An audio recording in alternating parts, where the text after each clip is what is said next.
আসসালামু আলাইকুম রহমতুল্লাহ বরকাত।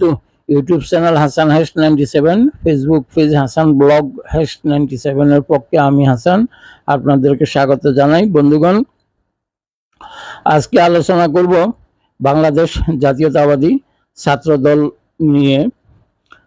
বর্তমান ছাত্র দলের যে অবস্থা, এই অবস্থার কেন আসলো, এই অবস্থা কেন হলো, এই নিয়ে বিস্তর আলোচনা করার দরকার আছে আমি মনে করি।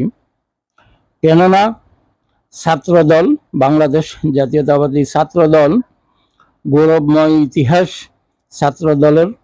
ছাত্রদল মানি ছাত্রদের, ছাত্রছাত্রীদের আশাস্থল, ভরসাস্থল ছিল। যে সবাই মনে করতো যে ছাত্র দলের ছায়াতলে জালে আমি নিরাপদ।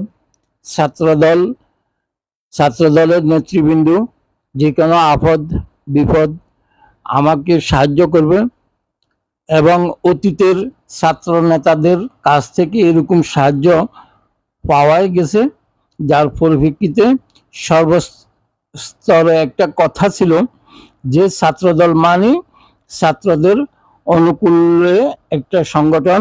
যে কোনো বিপদে ছাত্রদল সবার আগে এগিয়ে আসবে, ছাত্রছাত্রীদের উপকারে, ছাত্রছাত্রীদের স্বার্থে। তাই সকল ছাত্রছাত্রীদের ভরসায় ছিল জাতীয়তাবাদী ছাত্রদল। সেই ছাত্রদলের আজকে এই বেহাল দশা। যে ছাত্রদল ভরসার প্রতীক ছিল, সেই ছাত্রদল আজকে প্রত্যাখ্যিত হলো। ঢাকা বিশ্ববিদ্যালয় ছাত্রদল যে ডাকসু নির্বাচনে খাতায় খুলতে পারলো না, জাহাঙ্গীরনগর বিশ্ববিদ্যালয় এক পর্যায়ে বর্জন করতে হলো। কেন ছাত্রদল বর্জন করতে হলো? বর্জন করার কথা ছিল অন্যান্য দলের ছাত্র সংগঠনগুলো বর্জন করার কথা ছিল। আর যেখানে একটি প্রথম সারির রাজনৈতিক দলের অঙ্গ সংগঠন জাতীয়তাবাদী ছাত্রদল, তারাই নাকি অসহায়ত্ব বোধ করে বর্জন করলেন।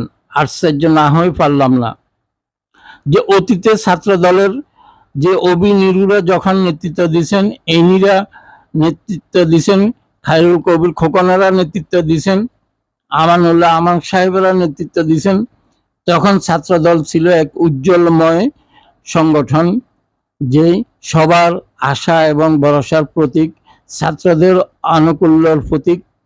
সেই ছাত্রদল নাকি অসহায়ত্বভাবে নির্বাচন বর্জন করলো। এইটাই শোনার পরে জাহাঙ্গীরনগর বিশ্ববিদ্যালয়ের আমি হতাশ না হয়ে পারলাম না। যেহেতু আমি একসময় ছাত্র দলের কর্মী ছিলাম 1980-র দশকে।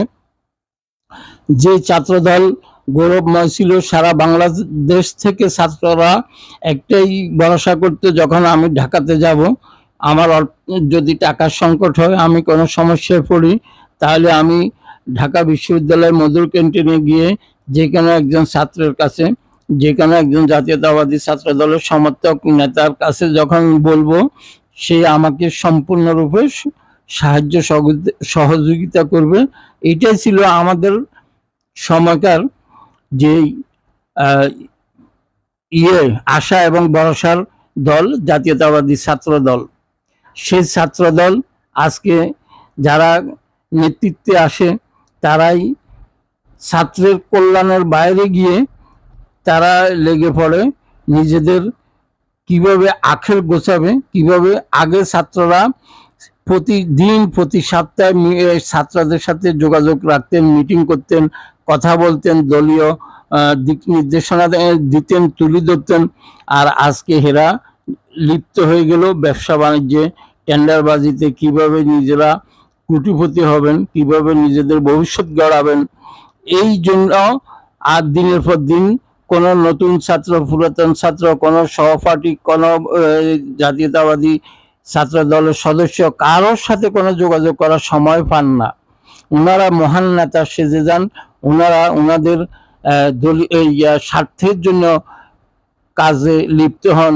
এর ফাঁকটাই নিয়ে নিল ইসলামী ছাত্র শিবির ছাত্রদের কল্যাণে কাজ করলো, ছাত্রদেরকে ওয়াটার ফিল্টার দিল, অর্থনৈতিক সাহায্য করলো, লেখাপড়ায় সাহায্য করলো, আর তার ফল এখন ভোগ করলো।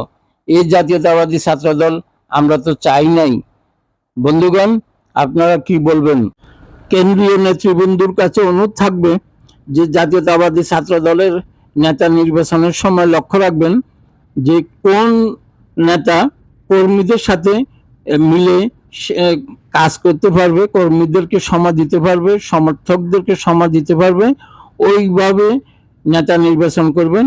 অন্যথায় এইভাবে দল ধীরে ধীরে বামপন্থীদের মতো দেউলিয়া হয়ে যাবে। এই বলে আমি আমার আলোচনা শেষ করলাম। সবাই লাইক, কমেন্ট, শেয়ার করবেন, বেশি বেশি ফলো করবেন, আর আপনাদের মতামত জানাবেন। আল্লাহ হাফিজ।